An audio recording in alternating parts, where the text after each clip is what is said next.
Hello students, कैसे हो तुम सब। Welcome to rough copy and मैं हूँ आकाश। तो आज मैं तुम सबको पढ़ाने वाला हूँ chapter rise of nationalism in Europe. History का हमारे फर्स्ट चैप्टर रहने वाला है एंड ये सबसे टफेस्ट चैप्टर, सबसे लेंथीएस्ट चैप्टर में से एक है तुम्हारे सोशल साइंस के सिलेबस का। और सबसे टफेस्ट क्वेश्चन भी यहीं से आते हैं, ठीक है। बट तुम्हारे लिए नहीं होंगे बिकॉज तुम लोग इस चैप्टर को यहाँ से पढ़ने वाले हो। जिन्होंने पहले पढ़ रखा है कोई बात नहीं, रिवीजन कर लो, बहुत अच्छे से रिवीजन भी हो जाएगी तुम्हारी। जिन्होंने नहीं पढ़ा है भाई उनके लिए तो मतलब क्या ही है, मतलब उनके लिए तो बहुत इंपॉर्टेंट है ये पढ़ना फिर, ठीक है। तो हम बहुत आराम से इसको पढ़ेंगे, ठीक है, इस चैप्टर को। तो चलो स्टार्ट करते हैं, ठीक है। जो भी इंपॉर्टेंट रहेगा मैं बीच बीच में बताते रहूंगा, तो तुमको अलग से कुछ देखने की जरूरत नहीं होगी कि भाई इंपॉर्टेंट क्वेश्चन के लिए अलग से वीडियो देखो, ये सब वो सब करने की जरूरत नहीं है। तो सबसे पहले भाई तुमको टर्म्स क्लियर होना चाहिए। नेशन का मतलब, नेशन का मतलब क्या होता है? नेशन का मतलब होता है एक एब्स्ट्रैक्ट आइडिया। नेशन क्या है? नेशन एक वर्ड है जिसका मतलब होता है, जो सिग्निफाई करता है कि ऐसे आइडिया को जो कि एब्स्ट्रैक्ट है। एब्स्ट्रैक्ट यानी कि जिसको हम देख नहीं सकते हैं। फॉर एग्जांपल रिलीजन, भाई रिलीजन को हम फील कर सकते हैं भाई, ठीक है। रिलीजन क्या एब्स्ट्रैक्ट आइडिया है? नहीं, एब्स्ट्रैक्ट आइडिया नहीं है। रिलीजन को तुम इवन मेजर कर सकते हो कि इस रिलीजन के इतने सारे फॉलोवर्स हैं। नेशन को तुम मेजर नहीं कर सकते। एब्स्ट्रैक्ट आइडिया है, भावना है, क्या है? इमोशनल आइडिया है, ठीक है। इमोशनल आइडिया है जो कि एक ग्रुप ऑफ पीपल को डिफाइन करता है on the basis of shared culture and past, ठीक है। तो नेशन को ऐसे समझो तुम कि नेशन क्या है? एक धागे की तरह है, ठीक है। ठीक है, नेशन क्या है? बहुत बढ़िया, एक धागे की तरह है जिसमें अलग अलग तरीके के मोती यानी कि लोग पिरोए गए हैं। और ये धागा किसका है बना हुआ है?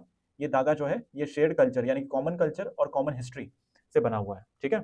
तो नेशन एक ऐसे ग्रुप ऑफ पीपल को सिग्निफाई करता है, डिस्क्राइब करता है, जो कि कॉमन कल्चर और कॉमन हिस्ट्री के बेसिस पे एक दूसरे से क्या है, बिलोंग करते हैं या फिर जुड़े हुए हैं, कनेक्टेड हैं, इंटरकनेक्टेड हैं, ठीक है। Nation means an idea of belongingness, belong करते हैं भाई, बिलोंगिंगनेस, ठीक है। बिलोंगिंगनेस का मतलब क्या हुआ? आप दूसरे से कैसे जुड़े हुए हैं वो दर्शाता है बिलोंगिंगनेस। किस बेसिस पे जुड़े हुए हैं नेशन के आइडिया में? हिस्ट्री और कल्चर के बेसिस पे, ठीक है। जैसे हम नेशनल एंथम बजता है ना तो हम खड़े हो जाते हैं। क्यों खड़े हो जाते हैं भाई? बिकॉज हमको एक फीलिंग आती है। क्या फीलिंग आती है? कि हमारा जो कल्चर है और हमारा जो पास्ट है वो सेम है, ठीक है। और किसी के मतलब किसी के उसमें नहीं है, मतलब बस में नहीं है हमको कुछ भी करना, हमको हराना वराना, ठीक है। नेशनलिज्म क्या है? एक ऐसा बिलीफ है जो कि एम्फेसाइज करता है लॉयल्टी, प्यार, डिवोशन और एक strong attachment towards one nation. जैसे भारत है, अपना भारत, ठीक है, मेरा भारत महान, ठीक है, ये हमारा राष्ट्र है। नेशनलिज्म एक बिलीफ होता है, एज अ बिलीफ होता है। बिलीफ भी होता है, एक प्रोसेस भी होता है, बट हम इसमें एज अ बिलीफ समझेंगे, ठीक है। एक बिलीफ होता है जो कि लॉयल्टी को एम्फेसाइज करता है कि भाई अपने देश, अपने राष्ट्र के प्रति ना तुम लॉयल रहो, डिवोटेड रहो, ठीक है, और स्ट्रॉन्ग अटैचमेंट रखो, ठीक है। तो उसको बोलते हैं नेशनलिज्म, ठीक है। नेशन स्टेट, अच्छा, नेशनलिज्म का एक और मतलब होता है जिसका मतलब होता है जब एक नेशन, ठीक है, जब क्या करता है एक नेशन जो है एक सरकार बनाने लग जाते हैं। नेशन का मतलब ऐसा ग्रुप ऑफ पीपल जो कि शेयर्ड कल्चर और पास्ट के बेसिस पे बना हुआ है, बंधा हुआ है। अब जब वो अपनी सरकार ही बनाएगा तो उसको बोलेंगे हम नेशन स्टेट, ठीक है। तो नेशन स्टेट यही होता है जब एक नेशन एक्वायर करता है अथॉरिटी ऑफ सेल्फ गवर्नेंस, ठीक है। जैसे हम लोग आजाद नहीं थे लेकिन नेशनलिज्म तो था, हमें भावना तो थी, हम एक नेशन तो थे। बट 1947 के बाद ही हम नेशन स्टेट बने, बिकॉज उसके बाद ही हमने आजादी ली और अपनी सेल्फ गवर्नेंस पावर ली, अपना स्वराज लिया, ठीक है। अब कुछ टर्म्स है जैसे फ्यूडलिज्म, कैपिटलिज्म। फ्यूडलिज्म का मतलब भाई अगर तुमको ज्यादा मतलब वो इसमें नहीं घुसना है तो तुम सीधा याद कर रखो जमींदारी।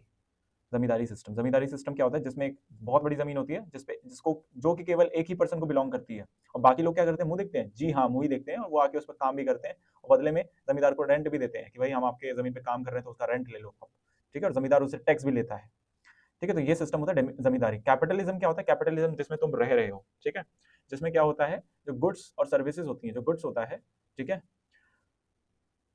उसको बेचा, बनाया और खरीदा जाता है। ये सिस्टम होता है कैपिटलिज्म का। कैपिटल सेंट्रिक होता है कि तुम जितना कैपिटल लगाओगे उतनी ज्यादा तुमको इनकम मिलेगी, ठीक है, इतने ज्यादा वर्कर्स को तुम रखोगे। आई होप यहाँ तक तुमको क्लियर होगा, ठीक है। अब आगे बढ़ते हैं। अभी तो चैप्टर अच्छे से स्टार्ट भी नहीं हुआ है, ठीक है। अभी तो चैप्टर कहाँ स्टार्ट हुआ है? अभी कहीं भी स्टार्ट नहीं हुआ। चैप्टर का जो पहला क्वेश्चन है इंपॉर्टेंट वो ये है, फ्रेडरिक सॉरी को भूल जाओ अभी, ठीक है। वो पेंटिंग वगैरह कुछ नहीं आती पेपर में, और मेरे को तो बहुत ही अजीब सा लगता है। मतलब वो लास्ट में हम पढ़े तो बेटर रहेगा, लास्ट में तुमको समझ में आएगा कि वो क्या है। लास्ट में जब तुम चैप्टर पढ़ लोगे ना तुमको फिर लगे अच्छा ये मतलब था इसका। तो French revolution and idea of nation, ठीक है। फ्रेंच रेवोल्यूशन का होता है, याद करो, 1789 में होता है, ठीक है। और वहां से एक नेशन का आइडिया, नेशन याद करो, नेशन का भी मतलब क्या बताया था कि ऐसा ग्रुप ऑफ पीपल जो कि क्या करता है, खुद को आपस में बंधा हुआ देखता है। बंधा हुआ मतलब आपस में जुड़ा हुआ देखता है, लोगों को एक दूसरे से जुड़ा हुआ देखता है, ठीक है। किस बेसिस पे? क्योंकि उनके कॉमन हिस्ट्री और कॉमन कल्चर रहा है, ठीक है। तो ये याद रखना, ठीक है। सी एच याद करते हो ना तुम साइंस में, ठीक है। सी एच किसके लिए होता है? याद करो, ठीक है। वैसे याद कर लेना, कॉमन हिस्ट्री और कॉमन कल्चर, ठीक है। कोवलेंट बॉन्ड हटाओ उसको। तो फ्रेंच रेवोल्यूशन, ठीक है, ट्रांसफर ऑफ सॉवरेनिटी, सॉवरेनिटी यानी कि decision making power, decision making power यानी कि डिसीजंस लेने का जो शक्ति होता है, जो पावर होती है, उसका ट्रांसफर हो गया किसके द्वारा, मोनार्की से लेके एक फ्रेंच सिटीजन की बॉडी, ठीक है। यानी कि मोनार्की पहले रूल करती थी लुइस 16, उसको हटा के फ्रेंच सिटीजन ने एक बॉडी बनाई नागरिकों ने, जिसको रेवोल्यूशनरीज कहते थे जिनको, ठीक है, उसको बोलते थे रिपब्लिक, ठीक है। और स्टेट जनरल उसका हेड होता था, ठीक है। नेशनल असेंबली, रिपब्लिक कहाँ बैठती थी, नेशनल असेंबली में, ये तुमको यहाँ तक पता होगा। तो जिनको नहीं पता है, पहले पॉइंट का मतलब वो ये था कि भाई फ्रेंच रेवोल्यूशन में क्या हुआ कि भाई सॉवरेनिटी यानी कि डिसीजन मेकिंग जो पावर थी वो राजतंत्र से कहाँ चली गई, कहाँ चली गई, रेवोल्यूशनरीज के पास, ठीक है। और वो लोग अब डिसीजन लेते थे, राजा नहीं लेते थे। और इन्होंने कुछ चीजें करी कलेक्टिव आइडेंटिटी को, नेशनहुड को, नेशनलिज्म को और ज्यादा फैलाने के लिए अमंग द फ्रेंच पीपल। क्या किया इन्होंने, भाई नेशनहुड यानी कि नेशनलिज्म की फीलिंग कब आती है, जब आप खुद को जुड़ा हुआ देखते हो ना बाकियों के साथ, कॉमन हिस्ट्री और कॉमन कल्चर के बेसिस पे। वो जुड़ाव कैसे क्रिएट किया जाता है, वो है इसमें, ठीक है। ला पात्री का आइडिया, फादरलैंड का आइडिया, और ला सितवेन का आइडिया, द सिटीजन का आइडिया जो था एम्फेसाइज किया गया। ये कहा गया कि भाई तुम जो सिटीजन हो, तुम अपने पृथ्वी पे हो, फादरलैंड पे हो, जो कि फ्रांस जो है तुम्हारी फादरलैंड है और तुम उसके सिटीजन हो, तो तुमको उसकी सेवा, उसकी रक्षा और उसके टुवर्ड्स तुमको लॉयल रहना चाहिए। एक नया फ्रेंच फ्लैग बनाया, ठीक है, उसी फादरलैंड को क्या करने के लिए, वो क्या बोलते हैं, डिस्क्राइब करने के लिए एक फ्रेंच फ्लैग बनाएगी, इस फ्लैग की तुम हमेशा रक्षा करोगे और इसका तुम इसको झुकने नहीं दोगे। तुम स्टेट जनरल बनाया गया, इसका हेड नेशनल असेंबली का हेड, ठीक है। नेशनल असेंबली यहाँ पार्लियामेंट है जैसे फ्रांस की, वो ही है नेशनल असेंबली, ठीक है। अब उसका जो हेड होता था, जैसे यहाँ पर प्राइम मिनिस्टर होता है, वहाँ पर स्टेट जनरल होता था, ठीक है। कुछ नए हिम्स का मतलब होता है गान वगैरह लिखे गए, ठीक है, कुछ नए गाने वगैरह लिखे गए नेशन के नाम पे, जैसे इंडिया में है ना राष्ट्रगान, राष्ट्रगीत, वैसे यहाँ पर भी लिखे गए। एक सेंट्रलाइज्ड एडमिनिस्ट्रेटिव सिस्टम बनाई, ठीक है। अब एक बात समझ लो कि जब भी नेशनहुड या नेशनलिज्म तुमको फैलाना है, बढ़ाना है, तो तुमको दो चीजें करनी पड़ेंगी। एक तो यूनिफॉर्मिटी लानी पड़ेगी, सबको समान करना पड़ेगा, ठीक है, यूनिफॉर्म करना पड़ेगा। और दूसरा, तुमको सेंट्रलाइजेशन करना पड़ेगा। क्या करना पड़ेगा, सेंट्रलाइजेशन, ठीक है। सब चीजों को एक में बांटना होगा, जैसे अलग अलग कार्ड्स हैं, ठीक है, देश भर में आधार कार्ड है, ये कार्ड है, वो कार्ड है, सबको खत्म करके क्या कहा गया कि भाई एक ही कार्ड है, वन कार्ड वन नेशन, ठीक है, ऐसा कुछ होता है ना, इंडिया में भी ऐसा ही कुछ चला था कुछ। तो सेंट्रलाइज एडमिनिस्ट्रेटिव सिस्टम, ठीक है, प्रशासनिक व्यवस्था, ठीक है, जो ऑफिसर सिस्टम था इनका, जो ऑफिशियल सिस्टम था, वो सेंट्रलाइज कर दिया गया। सबके सारे जगहों के लिए एक ही लॉ लेके आए ये लोग, ठीक है, यूनिफॉर्म लॉ लेके आए। जो इंटरनल कस्टम ड्यूटीज थी वो अबॉलिश कर दी गई, ठीक है, जो देश के अंदर एक जगह से दूसरी जगह जाने के लिए तुमको ड्यूटीज वगैरह देनी पड़ती थी फ्रांस में, वो हटा दी गई। जो रीजनल डायलेक्ट्स थे, जो रीजन की बोलियां वगैरह थी, छोटी मोटी बोलियां, उसको डिस्करेज किया गया और केवल एक बोली, एक ही लैंग्वेज को प्रमोट किया गया, वो था फ्रेंच, ठीक है। ये होती है यूनिफॉर्मिटी क्रिएट करना, ठीक है। तो यही इन्होंने करा और ये पॉइंट तुमको अच्छे से समझ में आ गए होंगे। क्या, कि जो ट्रांसफर हुई sovereignty from monarchy to republican system, या कह लो रिवोल्यूशनरीज के पास जो पावर गई, उन्होंने फिर उसके बाद कलेक्टिव आइडेंटिटी को बनाने रखने के लिए फ्रेंच पीपल के बीच कुछ डिसीजंस लिए। तो पहला जो था वो था ला पात्री और ला सितवेन का आइडिया को प्रमोट करना, ठीक है। उसके बाद क्या था, फ्रेंच फ्लैग बनाया, स्टेट जनरल को चुना उन्होंने नेशनल असेंबली में से, ठीक है, नेशनल असेंबली बनाई, उसमें से स्टेट जनरल को चुना। देन उसके बाद नए गान वगैरह लिखे गए, नए गाने लिखे गए in the name of nation. एक सेंट्रलाइज एडमिनिस्ट्रेट, डिसेंट्रलाइज नहीं, डिसेंट्रलाइज में क्या होता है, ये सेंटर है, ये अलग अलग पार्ट्स हैं, इसमें पावर जाती है यूं, ठीक है, सेंटर से आवे जाती है। सेंट्रलाइजेशन में क्या होता है, बहुत ज्यादा पावर सेंटर के पास आ जाती है, ठीक है। तो डिसेंट्रलाइजेशन ही, सेंट्रलाइजेशन किया, सेंट्रलाइज एडमिनिस्ट्रेटिव सिस्टम बनाया, एक यूनिफॉर्म लॉ का सिस्टम बनाया, सबके लिए समान कानून, और सबके लिए एक ही भाषा को प्रमोट किया गया, फ्रेंच भाषा को। बस इतना याद रख लो, तुम्हारा हो गया। बस इतना याद रखना है, सबसे इंपॉर्टेंट क्वेश्चन है इस चैप्टर का, सबसे ज्यादा इंपॉर्टेंट क्वेश्चन, ठीक है। फिर आते हैं एक शॉर्ट, ये लॉन्ग क्वेश्चन है तुम्हारा, ठीक है, ये एक शॉर्ट क्वेश्चन इंपॉर्टेंट क्वेश्चन है, उतना मतलब इंपॉर्टेंट क्वेश्चन है, मतलब मोस्ट इंपॉर्टेंट क्वेश्चन, इसको तुम इग्नोर नहीं कर सकते। सिविल कोड ऑफ 1804 हुआ क्या कि नेशनल असेंबली का जो स्टेट जनरल था वो सबको हटाया सब, ठीक है। इनका एक कमांडर था नेपोलियन, उन्होंने क्या किया, उन्होंने क्या किया, इनको हटा करके, ठीक है, एरा ऑफ टेरर बोल देते ना, टेरर का एरा, आतंक का जो युग था फ्रांस में, फ्रेंच रेवोल्यूशन के बाद जो है, जो भी इनके अगेंस्ट बोलता था, जैकोबिन्स के अगेंस्ट, उनको मार देते थे, ठीक है। तो नेपोलियन ने क्या किया, नेपोलियन ने एक सिविल कोड, नेपोलियन आया पहले, ठीक है, इनको हटा के, जैकोबिन्स को हटा के नेपोलियन आ गया, और नेपोलियन ने कुछ चेंजेस किए, ठीक है, अपनी पॉपुलैरिटी बढ़ाने के लिए। तो एक चेंज था सिविल कोड 1804 का, इसने एक नया मतलब नियम रख दिया था फ्रेंच लोगों के सामने, ठीक है, जिसमें सबके लिए समान लॉ थे, ठीक है। क्या किया था इसने, equality before the law establish कर दी गई थी, पहला पॉइंट। दूसरा पॉइंट, राइट टू प्रॉपर्टी दे दिया गया था सबको, जो कि पूरी तरीके से फ्यूडल सिस्टम को खत्म कर देता था। बिकॉज तुमको मैंने बताया फ्यूडलिज्म का मतलब क्या होता है, एक जमींदार होता है, उसके पास सारी जमीन होती है, बाकी लोग मुंह देख रहे होते हैं। इसने क्या किया, राइट टू प्रॉपर्टी सबको दे दिया, वो मुंह नहीं देखेंगे, उनके बीच में जमीन सबके बराबर बराबर बढ़ गई है, ठीक है। तो फ्यूडल सिस्टम ही खत्म हो गया, जमींदारी सिस्टम ही खत्म हो गया।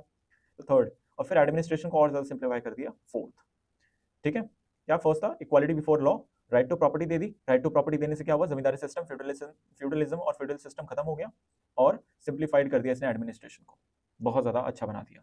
तो लोग इसके पीछे पागल हो गए, दीवाने हो गए। तुमको याद होगा ना 3 ऑर्डर्स थे, पहला क्लर्जी, दूसरा नोबिलिटी, ठीक है, और तीसरा पीजेंट्स। तो पीजेंट सबसे बड़े थे संख्या में, ठीक है, और इसने अपने तरफ इनको खींच लिया था, ठीक है, सारे पीजेंट, सारे किसानों का इसके पास सपोर्ट आ गया था। तो किसी चीज की कमी थी, किसी चीज की कमी नहीं थी। तो हुआ क्या, फिर आगे बढ़ती है बातें। अब बातें आगे बढ़ती है तो तुम्हारा चैप्टर कहीं और आ जाता है, और वो आता है यूरोप में। अब फ्रांस हमने देख लिया, अब यूरोप में देखते हैं उस टाइम पे यूरोप में क्या स्थिति थी। यूरोप ना बहुत सारे किंगडम से बटा हुआ था, कोई नेशन स्टेट नहीं थे फ्रांस की तरह, ठीक है। तो हुआ क्या यहाँ पर जो लोग भी, जितने भी लोग रहते थे फ्रांस को छोड़ के बाकी यूरोप में, ये सारे अपने एम्परर्स की टुवर्ड्स मतलब वफादारी इनको दिखाना होता था, वफादारी पेश करना होता था, ठीक है। समाज को देखें और पॉलिटिकल एंगल से देखें तो एरिस्टोक्रेसी, एरिस्टोक्रेसी यानी कि नोबल्स, जमींदार, ठीक है, और एरिस्टोक्रेसी मतलब कि जमींदार समझ लो तुम, काम आसान हो जाएगा तुम्हारे लिए। जमींदार जो थे डोमिनेंट क्लास थे यूरोप में, ठीक है, और मेजोरिटी जो थे पॉपुलेशन की, तुमको मैंने बताया थर्ड ऑर्डर था, पीजेंट्स ही थे, ठीक है। जमींदार जब तक रहेंगे तब तक पीजेंट्स भी सबसे ज्यादा रहेंगे, ठीक है। तो होता क्या है, अगर तुम इस इमेज में देखो तो तुमको दिखेगा यूरोप को अगर हम वेस्ट और ईस्ट में डिवाइड करते हैं, ठीक है, किसमें, वेस्ट और ईस्ट में डिवाइड करते हैं, सेंट्रल या ईस्ट में। तो वेस्ट में जो थे ना, वेस्ट में फ्रांस, इंग्लैंड, वेस्ट जैसे कंट्रीज में और जर्मनी में स्मॉल लैंड ओनर्स थे, स्मॉल जमींदार थे। अब छोटे जमींदार होंगे, उनको हटाना मुश्किल होगा, या बड़े जमींदारों को हटाना मुश्किल होगा। ऑब्वियसली बड़े जमींदार ताकतवर जमींदार होंगे, यानी कि उनके पास ज्यादा बड़ी जमीन होगी, उनके पास ज्यादा पावर होगा पॉलिटिकल, ठीक है। छोटे जमींदार कम टैक्स देंगे सरकार को, और सरकार भी बोलेगी, राजा भी बोलेंगे यार क्या टैक्स दे रहा है, इसको हटाओ, ठीक है। तो इंडस्ट्रियलाइजेशन यहाँ पर जल्दी आया वेस्टर्न पार्ट में, क्योंकि यहाँ पर जमींदारी सिस्टम कमजोर था, ठीक है, जमींदारों के पास कम जमीनें होती थी। तो इंडस्ट्रियलाइजेशन आया वेस्टर्न यूरोप में, और यहाँ पर क्या हुआ, शहरों में इंडस्ट्री सेटअप होने लग गई। तो गांव से पीजेंट छोड़ करके, जमींदारी छोड़ करके, इस सिस्टम को छोड़ करके भाग रहे थे और शहरों में अपना डेरा जमा रहे थे। और इसी के कारण जो था यहाँ पर जमींदारी सिस्टम, फ्यूडल सिस्टम खत्म हुआ जल्दी, सेंट्रल और ईस्ट के कंपैरिजन में, जहाँ पर इतना अच्छा, इतना ज्यादा पॉसिबल नहीं था, ठीक है, एक मतलब इंडस्ट्रियलाइजेशन लाना, बिकॉज यहाँ पर जमींदारी सिस्टम इतनी ज्यादा टाइट थी, इनके पास इतना ज्यादा पावर था कि भाई ऐसा होने नहीं देते थे, ठीक है। तो इंडस्ट्रियलाइजेशन हुई, इंडस्ट्रियलाइजेशन से प्रोडक्शन बढ़ा, प्रोडक्शन बढ़ेगा तो ट्रेड बढ़ेगा, ट्रेड बढ़ेगा तो प्रॉफिट बढ़ेगा, प्रॉफिट बढ़ेगा तो और इंडस्ट्रीज लगाओगे तुम, और इंडस्ट्री लगाओगे तो प्रोडक्शन थोड़ी गिरेगा, और बढ़ेगा प्रोडक्शन, और बढ़ेगा तो और ज्यादा ट्रेड बढ़ेगा, ट्रेड और ज्यादा बढ़ेगा तो क्या होगा, जैसे जैसे डिमांड उठेगी, किसकी डिमांड उठेगी भाई, एजुकेटेड लोगों की। किसकी डिमांड उठेगी, एजुकेटेड, जैसे डॉक्टर्स हो गए, ठीक है, उससे भी बड़ा लॉयर्स हो गए, नोटरीज, ठीक है, अकाउंटेंट्स। तुमको चाहिए होगा ना भाई, तुम्हारा ट्रेड पहले बहुत कम होता था, अब तुम इतना ट्रेड कर रहे हो कि तुमको सोने का भी टाइम नहीं है, तो अकाउंटेंट्स लोगे ना तुम, अकाउंट्स मैनेज करने के लिए भाई कितना जा रहा है, कितना आ रहा है, ठीक है। अब तुम ज्यादा ताकतवर हो गए हो, तुम्हारे उतने दुश्मन भी है, तो तुमको लॉयर्स भी चाहिए, ठीक है, तुमको टीचर्स भी चाहिए, ठीक है, तुमको मतलब कि कॉर्पोरेट लॉ वगैरह पढ़ाने के टीचर्स भी चाहिए, और क्या चाहिए तुमको, अकाउंटेंट चाहिए, और भी बहुत सारे एजुकेटेड प्रोफेशनल्स चाहिए, ठीक है। तो कमर्शियल क्लास की ना ग्रोथ हुई, जैसे जैसे वेस्टर्न यूरोप में ना इंडस्ट्रियलाइजेशन आया। इंडस्ट्रियलाइजेशन क्यों आया, बिकॉज यहाँ पर जमींदार स्ट्रॉन्ग नहीं थे, जमींदार स्ट्रॉन्ग नहीं थे, और उसका इंडस्ट्रियलाइजेशन से क्या लेना देना है, लेना देना है, बिकॉज जमींदार स्ट्रॉन्ग नहीं थे, तभी तो लोग यहाँ पर इनकी बात नहीं मानते थे और छोड़ के इंडस्ट्रीज को ज्वाइन करने लग गए काम करने के लिए शहरों में। भाई मेरे जमींदार है मालिक, ठीक है, वो मेरे को उतना पैसा नहीं देता, बिकॉज वो भी उतना स्ट्रॉन्ग नहीं है, ठीक है, मेरे पास और कोई ऑप्शन नहीं है, जब तक तो तब तक तो मैं उसके पास ही काम करूंगा ना। अब जैसे ही मेरे पास ऑप्शन मिल गया कि भाई शहरों में ज्यादा पैसा मिल रहा है, तो वहां भागूंगा ना, छोड़ के सब कुछ, तो मैं वहां भागने लग गया। लेकिन ये यहाँ पर पॉसिबल नहीं था, यहाँ पर ना, यहाँ पर जमींदार मेरे को पैसा भी देता था, और इतना ज्यादा स्ट्रॉन्ग था कि वो क्या करता था, किसी इंडस्ट्रीज को लगने भी नहीं देता था। तो वेस्टर्न यूरोप में इंडस्ट्रियलाइजेशन आई, जिससे प्रोडक्शन बहुत लेवल पे बढ़ा और ट्रेड भी बहुत लेवल्स पे बढ़ा। तो इससे कमर्शियल क्लासेस और नए सोशल ग्रुप्स की डिमांड बढ़ी, ठीक है, एजुकेटेड मिडिल क्लास की डिमांड आ गई यहाँ पर, ये मिडिल क्लास उभर करके आ गई, ठीक है। ये ऐसे लोग होते थे जो कि ना ही एरिस्टोक्रेसी थे, ना ही जमींदार की कैटेगरी में आते थे, ना ही पीजेंट्स की कैटेगरी में आते थे, ये उतने अनपढ़ भी नहीं थे, इतने अमीर भी नहीं थे, ये थे मिडिल क्लास, मिडिल में थे, इंडस्ट्रियलिस्ट, बिजनेसमैन, प्रोफेशनल, प्रोफेशनल यानी कि ये लोग, ठीक है। ये लोग ज्यादा पढ़े लिखे लोग होते थे और ज्यादा एक्टिव होते थे समाज में, ठीक है। तो इनकी जो आइडियोलॉजी थी ना, वो लिबरलिज्म की थी। लिबरलिज्म क्या होता है भाई, इस टाइम पे आइडिया ऑफ नेशनलिज्म जो था कंबाइन हो गया idea of liberalism, because Napoleon जो था वो फ्रांस में, लोग इसको मान रहे थे, ये एजुकेटेड लोग भी मान रहे थे, बिकॉज उनको लग रहा था कि नेपोलियन नहीं तो जमींदारी सिस्टम खत्म करके राइट टू प्रॉपर्टी देके सिविल कोड में, तो उससे हुआ क्या, हमारा ग्रोथ हो रहा है। तो नेपोलियन को सपोर्ट मिलता था मिडिल क्लास का, ठीक है। और नेपोलियन सपोर्ट करता था नेशनलिज्म को, कि फ्रेंच नेशनलिज्म होना चाहिए भाई, ठीक है, फ्रेंच लोग ही सबसे सुपीरियर लोग हैं, ऐसा कुछ बोलता था। तो नेशनलिज्म का आइडिया हो गया कंबाइन किसके साथ, मिडिल क्लास के लिबरलिज्म के साथ, ठीक है। तो nationalism was combined with the idea of liberalism, ठीक है। और इसको लिबरल यानी कि मिडिल क्लास सपोर्ट करते थे, मिडिल क्लास इतना सपोर्ट करते थे कि उनको मिडिल क्लास ब्रैकेट में लिख के लिबरल लिखना पड़ रहा है, ठीक है। तो ये बात है इसमें, आराम से पढ़ना, ठीक है, स्लो भी कर सकते हो तुम वीडियो को। नाउ जो लिबरलिज्म है उस आइडियोलॉजी को समझते हैं भाई, कोई भी आइडियोलॉजी को समझना हो ना, एक चीज समझो कि उसका इंडिविजुअल को लेके, एक इंसान को लेके क्या मानना है, सोसाइटी को लेके क्या मानना है, और इकोनॉमी को लेके क्या मानना है। बस हो गया तुम्हारा इकोनॉमी, ठीक है। इंडिविजुअल को लेके लिबरलिज्म का मानना था कि भाई इंडिविजुअल बहुत ज्यादा क्या बोलते हैं, रैशनल है, सोच समझ के डिसीजन ले सकता है, इसलिए तुम लोग सुनते होगे कि भाई तेरे मतलब तुमने किसी पेरेंट्स को बोला होगा तेरे पापा तो बहुत रैशनल मतलब वो है लिबरल है यार, तेरे को रात में बाहर निकलने देते हैं, ठीक है, मेरे मम्मी पापा लिबरल नहीं है इतने, ठीक है, ऐसा तुमने सुना होगा। लिबरल नहीं है, लिबरल है का मतलब क्या होता है भाई, वो रैशनल है, वो खुद भी रैशनली सोचते हैं, दूसरों को भी मतलब ये सोचते हैं कि भाई वो सामने वाले भी रैशनल है, वो सोच समझ के कोई डिसीजन लेगा। तो अगर तुम्हारे मम्मी पापा तुमको लगते हैं लिबरल हैं, यानी कि तुमको अगर वो बाहर रात में जाने देते हैं या कुछ भी काम आराम से करने देते हैं, तो इसका मतलब वो तुम पे ट्रस्ट करते हैं, और वो इसलिए करते हैं क्योंकि तुमको मानते हैं रैशनल, कि भाई तुम पागल नहीं हो, मंदबुद्धि नहीं हो, तुम सोच समझ के करो जो करना है। इसका उल्टा होता है कंजर्वेटिज्म। कंजर्वेटिज्म क्या कहता है, कंजर्वेटिज्म कहता है कि भाई नहीं नहीं, इंसान का दिमाग ना चंचल होता है, ठीक है, इंसान का दिमाग चंचल होता है और इसलिए उसको कहीं भी जाने की जरूरत नहीं है बिना परमिशन, ठीक है, मेरे मम्मी पापा बहुत कंजर्वेटिव है, ऐसा ऐसा तुमने सुना होगा बोलते हुए। तो इसका उल्टा होता है बिल्कुल कंजर्वेटिज्म। सोसाइटी को लेकर लिबरल्स का क्या मानना होता है भाई, क्योंकि इंडिविजुअल जो है रैशनल है, तो सोसाइटी का मीनिंग ही नहीं रहता। सोसाइटी क्या करती है इनके हिसाब से, हमेशा इंडिविजुअल पे रोक लगाती है, उसके राइट्स पे रोक लगाती है, ठीक है, और इंडिविजुअल को हमेशा से करप्ट दिखाती है कि इंडिविजुअल कुछ कर ही नहीं सकता। कंजर्वेटिज्म सोसाइटी की पूजा करते हैं, ठीक है, ये कंजर्वेटिव जो होते हैं सोसाइटी की पूजा करते हैं, इनका मतलब है कि सोसाइटी के बिना इंसान की अहमियत ही नहीं है, ठीक है, सोसाइटी तो बहुत जरूरी है भाई, समाज ही तो हर चीज़ है, समाज ही तो सबको बांध के रखता है। तो इस कंजर्वेटिज्म का मानना है। लिबरल्स का मानना बिल्कुल भी नहीं है सोसाइटी में कि भाई बहुत अच्छी चीज़ है, इनका मानना ही वह सोसाइटी होनी नहीं चाहिए। इंडिविजुअल अगर रैशनल है तो वो अकेले सब कुछ मैनेज कर सकता है। इकोनॉमी, इकोनॉमी में भी सेम फ्रीडम होनी चाहिए भाई, क्योंकि इंसान ही रैशनल है, तो इंसान ही तो बेच खरीद रहा है, बना रहा है, तो भाई क्यों टैक्स लगा रहे हो सरकार, ठीक है, क्यों हस्तक्षेप कर रहे हो, ठीक है, सरकार हो, लेकिन सरकार का काम हो मिनिमम फंक्शन के साथ, सरकार सबसे कम से कम काम करे, लॉ एंड ऑर्डर मेंटेन करके रखे, ताकि कुछ जो एक आध जो घुन वगैरह होते हैं चने में वो सारे निकल जाए, ठीक है। और सरकार का काम बस इतना ही है कि लॉ मेंटेन करके रखे, लॉ एंड ऑर्डर, ठीक है, शांति बनाए रखे, बाकी कोई टैक्स ना लगाए, कोई कुछ ना लगाए, बिकॉज फ्री मार्केट होनी चाहिए, फ्रीडम ऑफ मार्केट होनी चाहिए, ठीक है। मार्केट में कोई भी कितने भी रकम पे बेचे, कितने भी रकम पे खरीदे, किसी को कोई मतलब नहीं होना चाहिए उससे, और सोसाइटी तो होनी नहीं चाहिए, यानी कि पूरी फ्रीडम की बात करते हैं। क्यों? क्योंकि इंसान सबसे पहले तो रैशनल है, उसको इसलिए फ्रीडम चाहिए, क्योंकि भाई मैं सब कुछ सोच समझ के डिसीजन ले सकता हूँ, तो मेरे ऊपर क्यों मतलब तुम वो करोगे, लात रखोगे, बोलोगे नहीं नहीं हमारे हिसाब से करो, मतलब ही नहीं बनता ना। यही करते हैं लिबरलिज्म वाले, ठीक है। तो लिबरलिज्म का मतलब तुम समझ गए होगे, अब थोड़ा यहाँ पर समझ लेते हैं। तो liberalism stood for freedom for individual, individual की फ्रीडम होनी चाहिए, इक्वालिटी होनी चाहिए सबकी बिफोर द लॉ, सारे इंडिविजुअल इक्वली रैशनल हैं, तो इक्वालिटी भी होनी चाहिए लॉ के सामने, ठीक है। और लेकिन इनमें भी खोट थी, यूनिवर्सल सफरेज को सपोर्ट नहीं करते थे, प्रॉपर्टी लेट्स मेन और वुमेन के लिए, यानी कि वुमेन को तो मिलेगा ही नहीं मिलेगा, मतलब वुमेन को बिल्कुल नहीं मिलेगा राइट्स, वोटिंग राइट्स, ठीक है, क्यों नहीं मिलेगा वहीं से जाके पूछना, ठीक है। और प्रॉपर्टी लेस मैन का यानी कि जिनके पास जमीन ही नहीं है उनके पास क्या हैसियत है, इनका ये कहना था, पता नहीं कहाँ के लिबरल है फिर, ठीक है। तो इनको वोटिंग राइट्स नहीं मिलने चाहिए, बाकी सबको मिलने चाहिए, ठीक है, इक्वालिटी बिफोर लॉ सबके लिए होना चाहिए, इनको छोड़ के। ये था पॉलिटिकली इनका थोड़ा सा पॉलिटिकल हिसाब किताब। Economically liberalism freedom of market, यानी कि मार्केट की फ्रीडम पे को सपोर्ट करता था, कोई टैक्स नहीं, अबॉलिशन ऑफ रिस्ट्रिक्शन, जितने भी रिस्ट्रिक्शन लगा रखे सरकार ने टैक्स, ठीक है, मेजरमेंट उसके नाम पे, वो सब हटा देने चाहिए, मूवमेंट ऑफ गुड्स पे भी हटा देने चाहिए सारे रिस्ट्रिक्शंस, ये सब था। यानी कि लिबरलिज्म का मतलब है भाई बिल्कुल फ्रीडम, ठीक है, हर चीज में। आंख मूंद करके इतना लिख देना पाक, बस तुम्हारा हो जाएगा खत्म।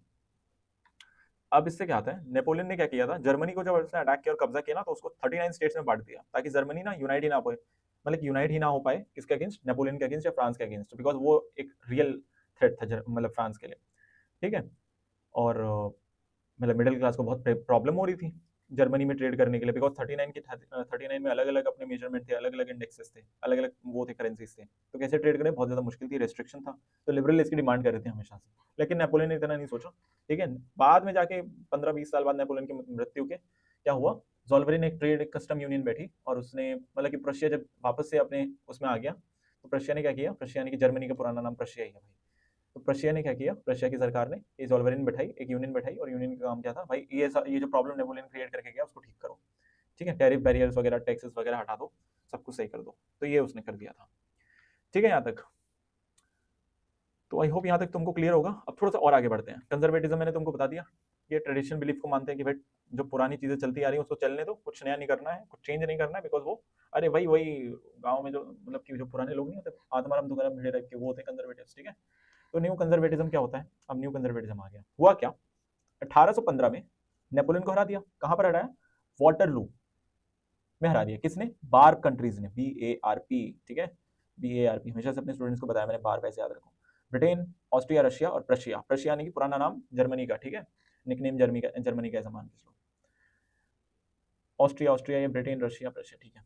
वाटरलू में हरा दिया और नेपोलियन भाग गया वहां से, ऐसा मान लो, ठीक है।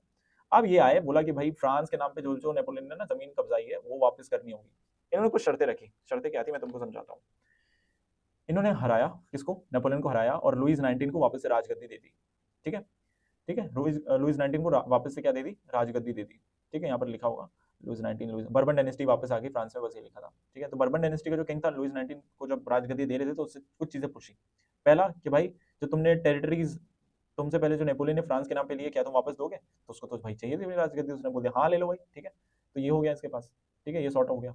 उसके बाद और भी इन्होंने बोला कि भाई कुछ स्टेट्स बनाने हैं ताकि तुम्हारे पास ना कोई दूसरा नेपोलियन ना आ जाए, वरना हमारी हाल टाइट हो जाएगी, फील्डिंग सेट हो जाएगी। तो उन्होंने बोला ठीक है, नए स्टेट भी हमारे में से तोड़ के बना दो भाई तुम, मेरे को लेकिन राजगद्दी दे दो, ठीक है। और लेकिन जो जर्मन कॉन्फेडरेशन था 39 स्टेट्स का, वो नेपोलियन ने जो हिस्से किए थे वो अभी तक कुछ नहीं किया उसका इन्होंने, वो वैसे का वैसे ही छोड़ दिया, ठीक है। क्योंकि ये भी नहीं चाहते थे कि यार ये यूनाइट हो जाए जर्मनी और हमारे खिलाफ उठ जाए प्रोटेस्ट करने, ठीक है। तो ये जब सब कुछ मान लिया फ्रांस के किंग्स ने और सब कुछ डिसाइड हो गया, तो उसको एक ट्रीटी, एक एग्रीमेंट में साइन कर लिया। ट्रीटी मतलब एग्रीमेंट ऑफ वियना। वियना कहाँ पर है? ऑस्ट्रिया। ऑस्ट्रिया याद है ना, यहाँ पर लिखा हुआ है। ऑस्ट्रिया एक कंट्री थी, BARP, इसकी कैपिटल है वियना। यहाँ पर ये साइन हुआ था पूरा पूरा डॉक्यूमेंट, पूरी एग्रीमेंट। तो इसको कहते हैं कांग्रेस ऑफ वियना को मीटिंग, कांग्रेस मतलब मीटिंग, और यहाँ पर एक ट्रीटी साइन हो गई इन सारे शर्तों के साथ, तो ट्रीटी ऑफ वियना, ठीक है। तो ये था।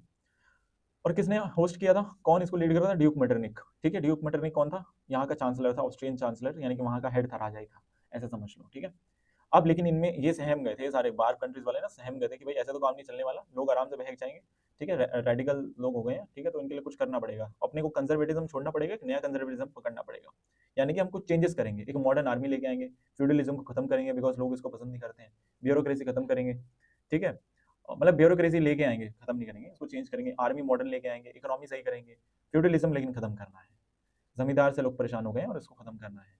तो इससे क्या हुआ, लोगों की कुछ कुछ बातें इन्होंने मीठी प्यारी मान ली, और फिर ये लोग वो बन गए, हीरो बन गए। लेकिन कुत्ते की दुम टेढ़ी की टेढ़ी, कुछ समय बाद ये वापस से अपने रंग में आ गए, ठीक है। तो बस ये था न्यू कंजर्वेटिज्म कि भाई इन्होंने रियलाइज कर लिया था नेपोलियन के चेंजेस के, नेपोलियन ने जो चेंजेस लाए थे उससे, कि भाई मॉडर्नाइजेशन से ही मजबूत होगा सब कुछ, हमको मॉडर्नाइज करना ही पड़ेगा, हमको पुराने तौर तरीके कुछ छोड़ने पड़ेंगे। पुराने तौर तरीके को मानने की जो प्रथा थी वो थी कंजर्वेटिज्म, और जो उसको तोड़ने की प्रथा और उसको बदलने की प्रथा थी वो थी न्यू कंजर्वेटिज्म, ठीक है, new form of conservatism. Clear है यहाँ तक? आई होप यहाँ तक क्लियर होगा तुमको, ठीक है। अच्छा, यहाँ पर एक चीज थी कि जो नए स्टेट बनाने थे ना तोड़ के फ्रांस के बॉर्डर्स में से, जो लुइस 19 को बोला था भाई तुम वापस इंदो सारे टेरिटरी, उसने मान लिया। फिर ये बोला था कि भाई तुम्हारे इलाकों में से ना कुछ इलाके तोड़ के ना हम नए देश बनाना चाहते हैं ताकि तुम पे नजर रखी जा सके। तो उसने बोला ठीक है। कौन से देश थे वो? नेदरलैंड बनाया गया था नॉर्थ में, यूनाइटेड किंगडम ऑफ नेदरलैंड, और जेनोवा बनाया गया था साउथ में, और प्रशिया तो था ही वेस्ट में, ठीक है। तो ये था, प्रशिया वेस्ट में था, मतलब प्रशिया को तोड़ के नहीं बनाया था, ये ऐसे लिख दिया यहाँ पे, बट नेदरलैंड और जेनोवा था तुम्हारा साउथ में, ठीक है। नेदरलैंड नॉर्थ में और जेनोवा साउथ में, ठीक है। तो इससे तुम देखोगे कंजर्वेटिव रेजिम वापस आ गए 1815 में। 1798 में जो हुआ था, लुइस 16 को हटाया था, वो सब वापस हट गया, सब रीड अंडू हो गया वो, ठीक है। तो ये था। तो इससे क्या हुआ, जो रेवोल्यूशनरी थे वो अंडरग्राउंड हो गए, ठीक है। तो फियर ऑफ रिप्रेशन था कि भाई ये लोग तो अब अपने को पकड़ पकड़ के मारेंगे, तो इसलिए लिबरल नेशनलिस्ट क्या हो गए, अंडरग्राउंड हो गए। बोला कि अब हमको अभी टाइम नहीं है अपने को बाहर निकलने का, अभी हम अंदर अंडर हो जाते हैं, ठीक है। सीक्रेट सोसाइटीज इन्होंने बनाई। सीक्रेट सोसाइटीज मतलब सीक्रेटली काम करते थे यूरोपियन स्टेट्स में, ठीक है, टू अपोज मोनार्कीज, और धीरे धीरे अपोज करने लग गए मोनार्कीज को, ठीक है, और लिबर्टी ऑफ फ्रीडम के लिए आवाज उठाने लग गए। इस इनका जो सरदार था ना वो था तुम्हारा गजब मजीनी, ठीक है, पता नहीं कैसे पढ़ेंगे इसको, मजीनी पढ़ लो। मजीनी से रिलेटेड ना शॉर्ट नोट आता है, इसलिए इंपॉर्टेंट है ये, इसको मैं मार्क कर देता हूँ, यहीं पर लिख लो, ठीक है, लिख लो बेटा, इतना लेजी अपना मत दिखाओ, लिख लो कहीं पे। कार्बोनेरी का मेंबर था ऑलरेडी सीक्रेट सोसाइटी का, इससे इंस्पायर होकर ना इसने दो क्या बनाए, सीक्रेट सोसाइटीज और बनाए। मैं इसको थोड़ा जूम कर लेता हूँ तो तुमको अच्छे समझ में आएगा। हाँ अब ठीक है। कार्बोनेरी का भाई पहले ही मेंबर था, तो इससे इंस्पायर हो गया, इसने दो सीक्रेट सोसाइटीज और बनाए। यंग इटली बनाया मार्सिलीज में, और यंग यूरोप बनाया बर्ने में। कब बनाया वो सब छोड़ो, वो सब याद पूछते नहीं है। 1831 में क्या किया इसने, एक रेवोल्यूशन स्टार्ट किया लिगुआरिया में, ठीक है, इटली में पड़ता है। उसने स्टार्ट किया रेवोल्यूशन, लेकिन उसको पकड़ लिया गया और उसको एग्जाइल में भेज दिया गया, ठीक है, बहुत दूर। एग्जाइल का मतलब होता है देश निकाला, बहुत दूर भेज देते हैं जहां से तुम वापस भी नहीं आ सकते। इसके हिसाब से नेशन जो है वो नेचुरल यूनिट्स है मैनकाइंड के, यानी कि मैनकाइंड जो है ना, इंसानियत, उसको अलग ही नहीं कर सकते तुम उसके राष्ट्र से, किसी ना किसी राष्ट्र का हिस्सा है वो, ठीक है। और मेटरनिक के हिसाब से भाई most dangerous enemy of the social order था ये, ठीक है। मेटरनिक अगर हीरो मतलब कि हीरो था तो ये विलन था, ठीक है, मजीनी। तो ऐसा कुछ था। आया बात समझ में? आई होप यहाँ तक तुमको समझ में आ गया होगा। चैप्टर बड़ा है बेटा, इसलिए फर्स्ट पार्ट है तुम्हारा, ठीक है। अब हम इसको नेक्स्ट पार्ट में बाकी का चैप्टर कंप्लीट कर लेंगे। अपने फ्रेंड्स के साथ ना शेयर कर देना इस पार्ट को। चलो मिलते हैं दूसरे पार्ट में।